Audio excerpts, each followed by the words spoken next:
If ever there was an indication that matters security were not being taken lightly during this year's Madaraka Day celebrations, then this exit by President Uhuru Kenyatta after the celebrations was definitely the perfect statement. The president stepping out of his usual motorcade into a new and more sophisticated one, complete with this armoured vehicle for escort. But even from the very beginning, hours earlier, when the president made his way into Nyayo Stadium, it was clear that security was a priority. The term heightened security immediately evident from the bulletproof glass that was part of his new ceremonial vehicle, shielding the commander-in-chief from harm's way. A Land Cruiser vehicle, nothing like the ceremonial Land Rover vehicle which he and his three predecessors used. And Kenyans were let in on the increased security situation from the very onset.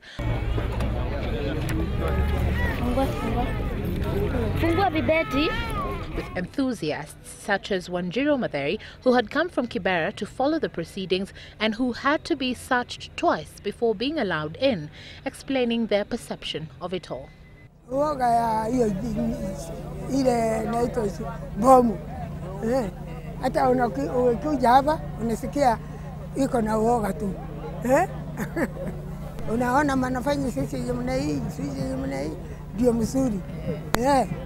The numbers today may be nothing to talk about if we're to make any comparison with Saturday's public rally.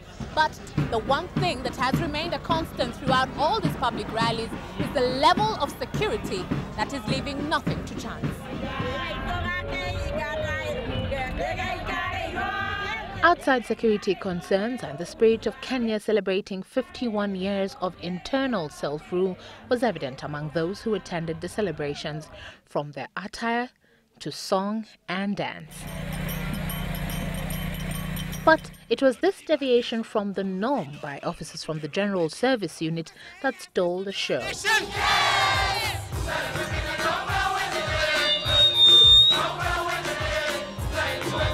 Allowing them to move a little and sing.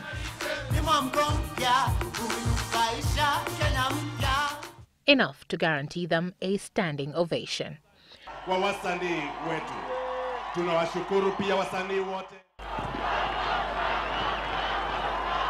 Nairobi Governor Evans Kidero, though not receiving a standing ovation himself, received a pleasant reception when he stood to address the crowd.